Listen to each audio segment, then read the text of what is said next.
Our next speaker is Speaker 257.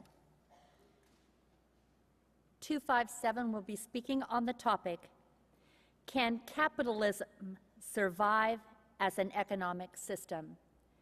Can capitalism survive as an economic system?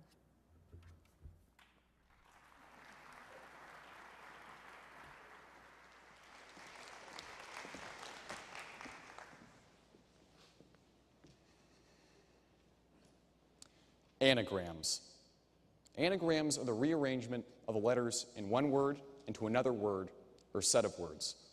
Anagrams are interesting because they often tell us surprising things about the words they're derived from.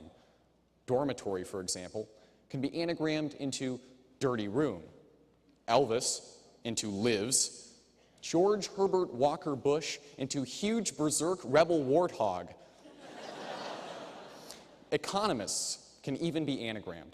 It can be anagrammed into income sots, S-O-T-S, which Merriam-Webster Dictionary tells me is a Middle English word for a habitual drunkard. After the most recent economic crisis, many people are beginning to believe that economists have earned their anagrammed name. In the United States today, our capitalist system has overheated. We're facing unprecedented economic problems, and some people are suggesting that we do away with our entire way of doing business in the United States, literally. Which makes it incredibly important that we ask ourselves today's question. Can capitalism survive as an economic system? Today we're going to see the clear answer is yes, but only if we reform the way we implement capitalism. First of all, by learning that we must encourage competition rather than discourage it. Second, by learning that we must break the rules of capitalism in order to save it. And third and finally, by realizing that capitalism in restraint is capitalism that will be successful. First, though, many people are criticizing the capitalist system because the way in which it has destroyed America's industrial giants. Some people are saying that the capitalist system is simply unstable, that it always leads American businesses to push themselves too far and then collapse into a funk. The example most people cite is General Motors, and General Motors has suffered a precipitous decline. Just a few weeks ago, General Motors was worth $7 a share. That's a far cry from the $40 they were once worth, but it's a lot better than the 75 cents per share that General Motors cost when it went into bankruptcy protection just a few weeks ago. A physical share of General Motors is now worth more as a collector's item than as a stake in the company. General Motors, when it went on sale in the 1940s, was priced higher. Capitalism, it would seem, has erased a century of growth for America's biggest automaker. And yet, as the New York Times reports on June 2nd, that isn't the full story. General Motors has been going through an almost endless period of restructuring ever since the 1970s. They've been trying to increase their market share, but ever since the 70s, it's been slowly decreasing. General Motors hasn't made any progress because, as the Economist news magazine and a June 12th article titled Detroitosaurus Rex writes, the American government has been intervening in ways that have harmed GM. We've been anti-competitive, trying to make GM big, and in the process, making it bad. For example, the United States government, when we implemented our CAFE standards to improve fuel economy in the United States, exempted SUVs, classifying them as light trucks, so GM didn't have to change its lineup. We blocked the importation of Japanese cars for years to keep them from competing with American automakers. The truth is the government made GM bad through its excessive intervention. Capitalism can survive as an economic system, but only if we return to its fundamental principle of competition. We should look to that if we hope for capitalism to survive. But second, we need to look at the way in which we can reform our capitalist system to make it work better if we learn to break some of its rules. One of the central tenets of capitalism is that almost any intervention in the economy is going to be a bad idea because it will artificially alter the way our economy is functioning. And yet, capitalism is producing a series of significant problems for the U.S. Most notably, our recent recession has devastated the lives of millions of Americans. But as Paul Krugman writes in his book, The Return of Depression Economics and the Crisis of 2008, there really is an unbelievably simple solution to recessions. Recessions are easy economic problems. Production begins to outstrip demand. Therefore, production is reduced to match demand, but as production declines, demand decreases further. People are laid off, and businesses start buying fewer goods and services. The solution, according to Krugman, is to introduce more money into the economy, to pass a stimulus package which will artificially recreate the demand that was lost.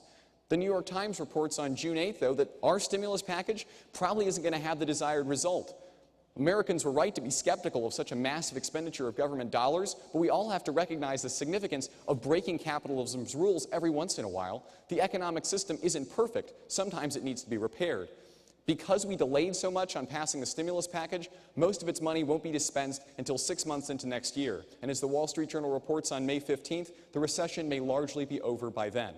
Because we failed to act swiftly, because we weren't bold enough to break the rules of capitalism in order to save it, it seems like the capitalist system's dead. If we learn that lesson, capitalism can continue to exist as an economic system.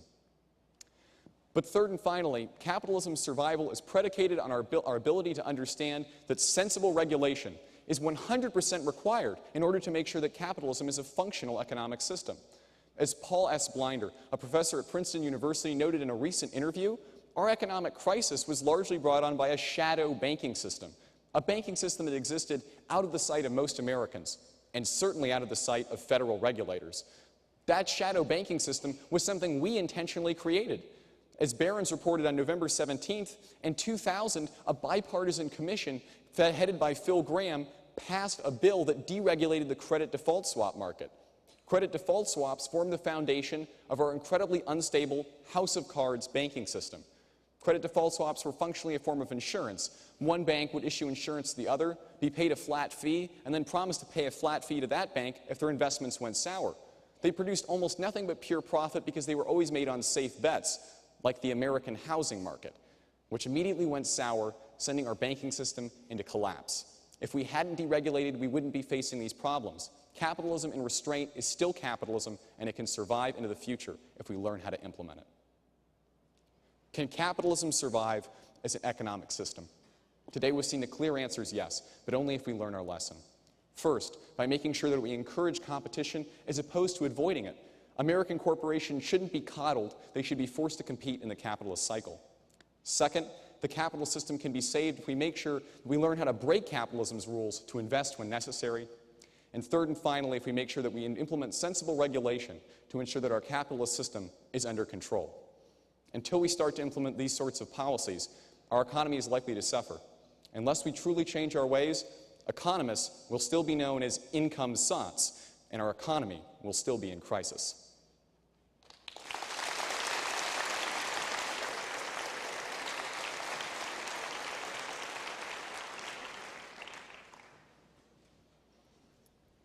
Speaker 257 will be cross-examined by Speaker 316.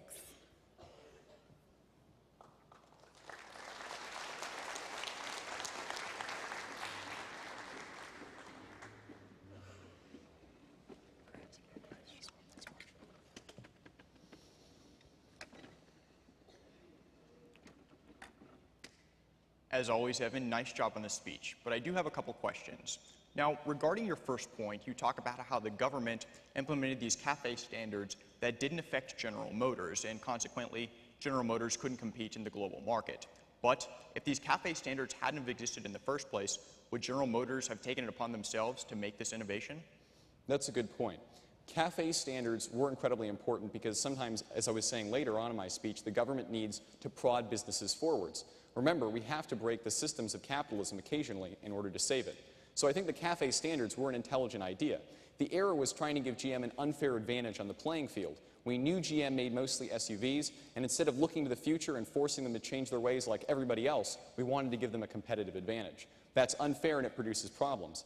Implementing something like the CAFE standards, I think, more goes along the lines of my second point, the idea that sometimes we have to lead the economy by the nose to places they're not willing to go. All right, and moving on to your second point, you talk about how we have to break the rules of capitalism to, in essence, preserve it. But as you said yourself, the central tenet of capitalism is a lack of government intervention.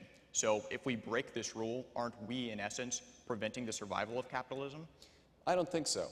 Capitalism, like any other system, is not perfect. Remember, democracy is not the perfect political system, it's merely the best one out there. And I think the same could be said of capitalism. We can accept that the fundamental principles of capitalism, competition, non-intervention, fairness, ought to be implemented on a broad level. But I don't think we necessarily need to make sure all of those principles are always implemented, especially not when it's to the disadvantage of the system as a whole. All right. And lastly, given the yesterday Obama's proposal on financial regulatory overhaul, in comparison with your third point, how effective do you think this will be at actually preserving capitalism? Well, one thing President Obama backed away from is combining regulatory systems. We currently have 8 major federal regulatory bodies, and the Obama administration, even though Geithner about a month ago said they would combine some of those institutions, is now pulling away from that policy. I think they should implement that sort of reform, streamlining regulation. Otherwise, I think it's a largely intelligent policy. Thank you.